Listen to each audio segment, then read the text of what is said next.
Oi, pessoal, tudo bem com vocês? Estamos aqui então para mais uma aula de história.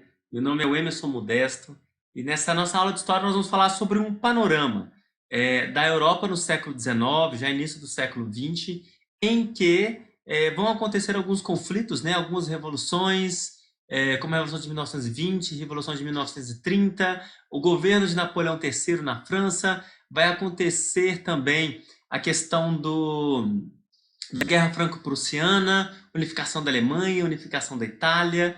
É muito conteúdo para se falar, por isso eu pretendo, através dessa aula, fazer um panorama para que a gente entenda os pontos focais, onde nós devemos nos concentrar, o que nós devemos priorizar dentro dessa aula também. Então eu vou fazer aqui abrir um leque, né, para fazer um panoramazinho, para que nós possamos entender então como que se deu então esse processo de reunificação e de formação dos Estados Nacionais também, da Alemanha e da Itália, que foram os últimos países a se tornarem Estados Nacionais. Então vamos lá para o nosso vídeo então?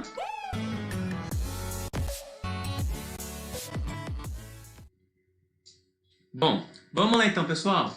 Estamos aqui então, né, dentro do que eu falei com vocês, nós vamos ver um panorama europeu com relação aos movimentos populares, aos conflitos que ocorreram. Dentro dessa noção que nós vamos ver, primeiro nós temos que entender conceitos. Dois conceitos aqui para nós. Primeiro é o conceito de nação e o segundo é o conceito de nacionalismo. Dentro do conceito de nação, nós entendemos que se forma através de uma unidade linguístico-cultural, né, em que vai haver uma política centralizada, vai haver uma economia que rege esse lugar, e nação, então, seria uma unidade de toda essa parte linguística, cultural, social, política e econômica dentro de um mesmo território, que seria então a nação. O nacionalismo está dentro do mesmo viés de nação, só que já seria uma ideologia de pertencimento, já seria uma ideia de laços de pessoas dentro de uma mesma nação que se sentem pertencentes a ela e vão se sentir então membros de um determinado local e vão lutar para que isso então permaneça assim.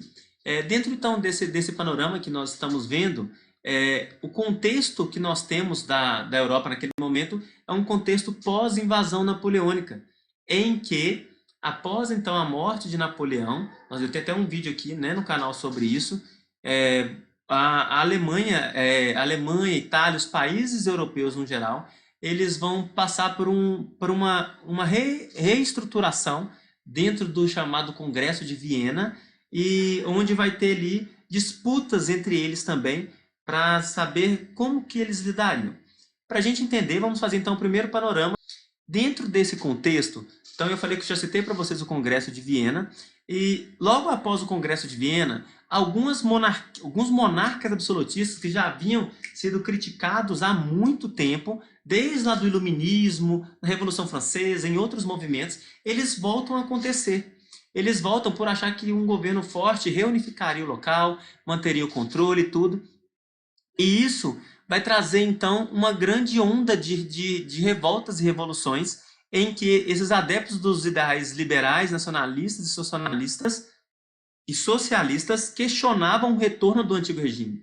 Pessoas agora questionando por que são os monarcas absolutistas que foram tão criticados agora estão de volta.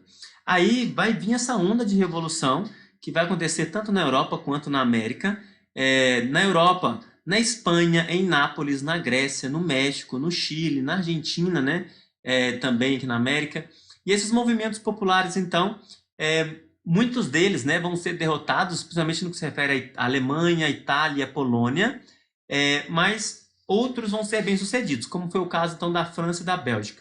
E isso vai trazer uma onda então republicana, principalmente no que se refere à França naquele momento.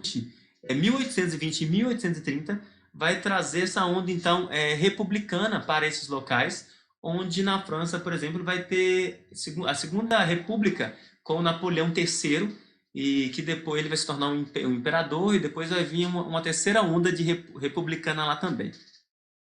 Aí nós entendemos também que vão acontecer as revoluções em 1848, e essas revoluções também acontecem em diferentes países, mas sempre com o mesmo propósito. Por isso, nós entendemos que essas revoluções têm um nome específico, que é chamado de Primavera dos Povos. A Primavera dos Povos é uma revolta, são movimentos populares que vão acontecer na França, na Áustria, nos estados alemães e em outras regiões da Europa, com um propósito em comum.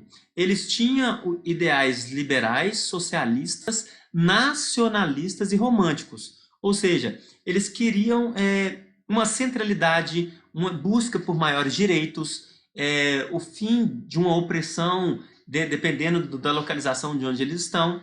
E a gente entende que a mobilização foi enorme desses países, da população nesses países, e mesmo assim como nós vimos as revoluções de 1920 e 30, 1820 e 1830, aqui também em 1848, a maioria delas vão ser sufocadas. Mas na França também, aqui vai ter um ímpeto muito maior, e onde a monarquia vai acabar com todo o laço, né, que existia monárquico na França, e vai começar então a república, como eu já havia citado para vocês anteriormente. E a Primavera dos Povos, então, ela vai ter essa importância histórica, né, por mais que os movimentos, a maioria deles foram derrotados, a ideologia permanece, o sentimento de revolta permanece. E isso era muito importante para eles naquele momento, em que nós vamos entender, então, que dentro dessa Segunda República na França, vai ser, então, coroado Carlos Luiz Napoleão Bonaparte, que ele tinha, sim, o parentesco com Napoleão, mas a França, naquele momento, ela não passava por algo muito bom. A moral dela estava baixa, até pela questão do Napoleão Bonaparte mesmo. E o Carlos Luiz, naquele momento, não favorecia isso. Então, ele queria retomar, né, a grandeza da França, tornando a França um império. Foi onde, então, ele se denomina, então, Napoleão III, e vai fundar o Segundo Império Francês em 1852, promovendo, então, uma política de Estado forte, interventor, vai estimular a modernização da indústria, a expansão das atividades econômicas. E, naquele momento, gente, isso é o cenário que nós estamos vendo da França.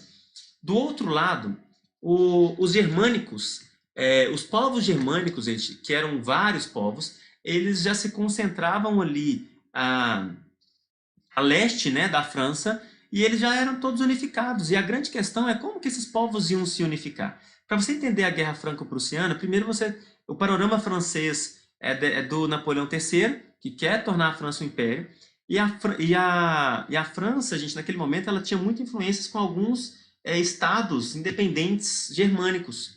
Só que, de fato, não havia uma unificação. Havia uma disputa naquele momento entre a Áustria e a Prússia. E essa disputa vai eleger, então, como um comandante austríaco, o Otto von Bismarck, em que ele promovia, né, eles tiveram ali uma certa disputa para saber qual seria o raio de influência dentro de uma independência, qual o lado que seria priorizado ali. O Otto von Bismarck ele vai ganhar a disputa com a Prússia. Quando vai acontecer uma guerra com a Áustria e a Prússia, o Otto von Bismarck ganha. E através, então, da influência que ele tem, né, da austríaca, ele vai tentar, ele promoveu essa unificação. Só que se ele entrasse em guerra com os outros estados germânicos ao sul, que eram de apoio francês, ele corria o risco de entrar em outras guerras. Então ele vai esperar uma oportunidade. Essa oportunidade surgiu, que veio lá da Espanha, em que como a Espanha ficou sem rei no trono, eles pediram, então, para alguém para indicar. E a França e outros países não quiseram indicar, e o Otto von Bismarck aproveitou a oportunidade para indicar o Guilherme. Só que a França ficou louca com isso, porque seria uma influência prussiana tanto na Espanha quanto agora na Áustria, né, que já estava forte ali. Então, a França vai mandar um interventor aí para conversar com o Otto von Bismarck, mas isso vai ser distorcido no meio do caminho, e a França vai ficar assim invocada com a Prússia, até que então o Napoleão III declara guerra contra a Prússia.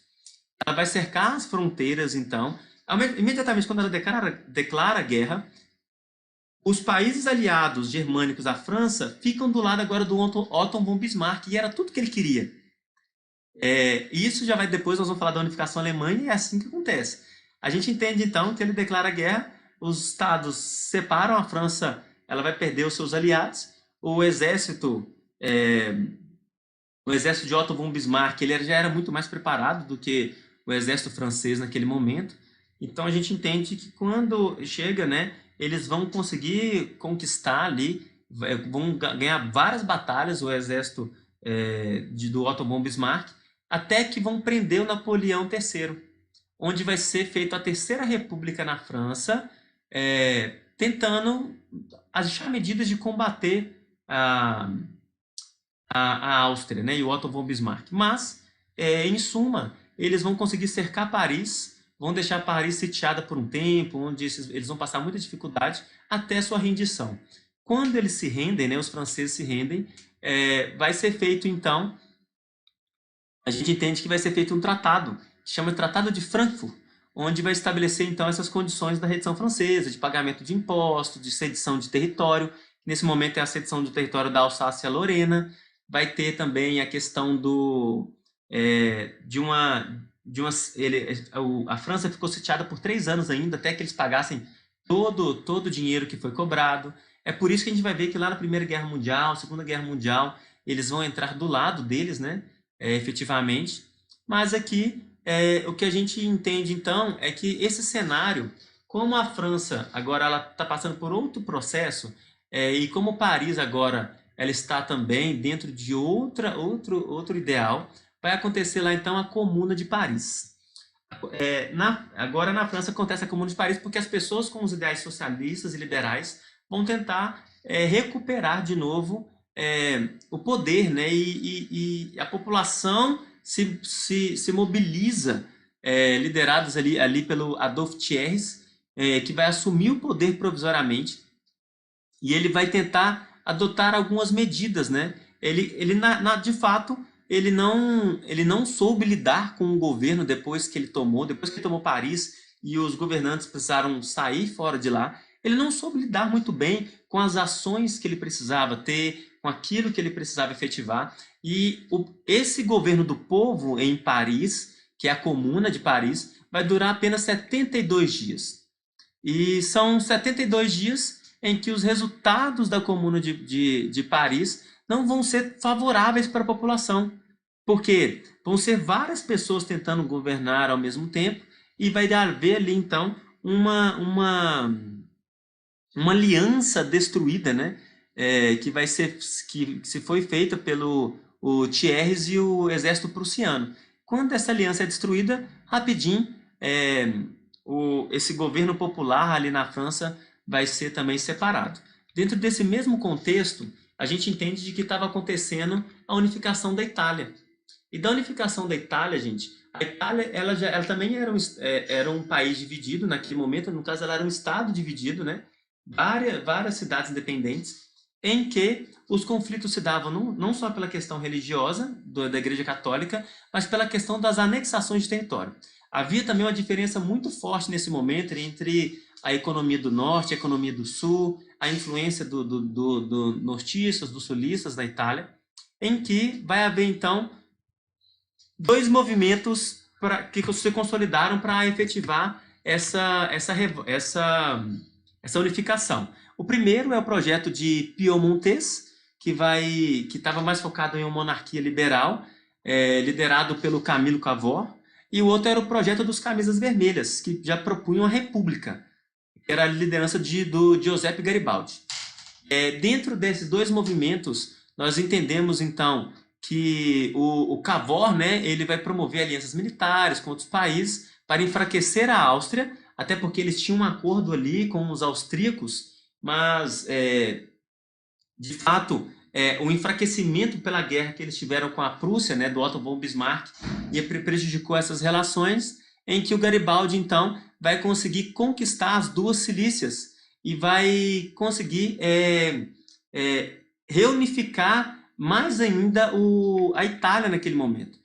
De fato, o Garibaldi vai ter um grande passo para a unificação alemã, mas Só depois, com o Mussolini, Benito Mussolini, quando ele cria o Tratado de Latrão, que ele deixa o Vaticano independente, que ele deixa a Igreja Católica com o seu território específico e que vai promover, pós Primeira Guerra Mundial, a anexação de outros territórios, que a Itália realmente vai se tornar um país consolidado. Vai se tornar, então, esse país dentro da formação dos Estados Nacionais como deveria. E já na Alemanha, dentro desse mesmo processo que nós estamos falando da Guerra Franco-Prussiana, acontece a mesma coisa. Primeiro que a gente entende que desde lá da formação do Sacro Império Romano Germânico, lá na queda do Império Romano, da invasão dos germânicos na Europa, já se tentava uma formação de um Estado alemão unificado. Mas como os alemães, os povos germânicos, que eram também vistos como os povos bárbaros, eles são muitos, essa unificação foi ficando cada vez mais tardia. Então a gente entende que só o Estado alemão, né, já no século XVII, o território alemão estava dividido em 300 reinos. São muitos reinos com muitos poderes distintos nesse momento para que se formasse algo efetivo. A gente entende que em 1815 vai se formar então essa Confederação Germânica, que em 34 vai promover uma união aduaneira, e onde eles então vai chegar o Otto von Bismarck, que é dentro da Guerra Franco-Prussiana, lembra que nós falamos anteriormente? E ele vai assumir a chancelaria da Prússia e vai iniciar um projeto de unificação. Quando ele ganha a Guerra Franco-Prussiana e os países germânicos, no caso, os reinos germânicos, que ainda não se tinham aliado ao Otto von Bismarck, agora vão se aliar, vai formar um movimento chamado de Segundo Reich Alemão, que em 1871, a partir de 1871, vai promover então a unificação do território então alemão, onde o Guilherme I vai ser nomeado então o primeiro imperador desse território, que é o Império Alemão, como vocês estão vendo aqui na imagem. Abaixo vocês estão vendo a Itália, aqui a França, né? Logo ao lado, esse território que tem ali é a Alsácia-Lorena. E a formação efetiva desse território também vai ser consolidada só após a Segunda Guerra Mundial. Bom, gente, é isso. Eu quis propor aqui para vocês um resuminho, quis propor aqui só um panorama mesmo, né? A matéria é bem vasta, né? A gente tem várias coisas para se falar sobre isso. Tem muitos outros detalhes que podem ser falados com relação a essa matéria, mas eu quis trazer aqui, a grosso modo, um panorama então para nós. Espero que vocês tenham entendido, que vocês tenham gostado e até nossa próxima aula. Tchau!